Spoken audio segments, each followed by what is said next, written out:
Hello and welcome back to another episode of Aviation Heroes. Today we look at another one of the greatest aviators of all time.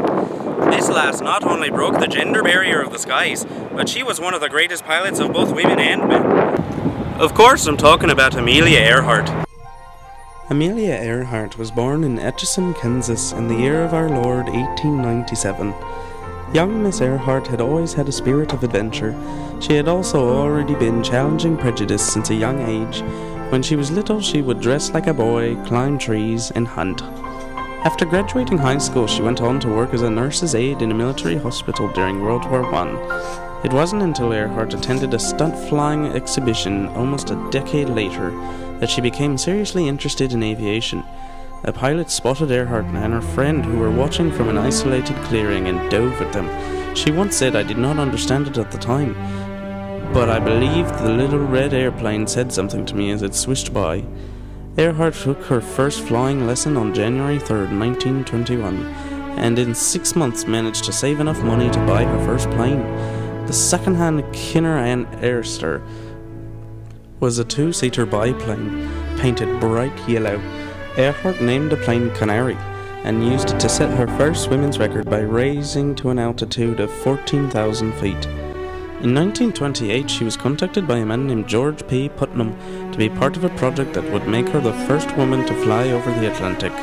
She flew with pilot Wilmer Stoltz and mechanic Slim Gordon. They flew from Newfoundland to Wales, which took 21 hours, and their landmark flight would make headlines worldwide. Earhart and Putnam would go on to plan a flight for her to be the first woman and the second person to fly solo across the Atlantic, which she did in 1932. Congress awarded her the Distinguished Flying Cross, the first ever given to a woman. Earhart would eventually marry Putnam, but also continued to be a leading pioneer in aviation. Her ideas on marriage were liberal for the time, as she believed in equal responsibilities and pointedly kept her own name rather than being referred to as Mrs. Putnam. In the years that followed, Earhart continued to break records. She set an altitude record of 18,415 feet that stood for years.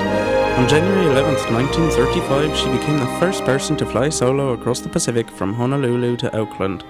She would eventually attempt to be the first woman to fly around the world in 1937.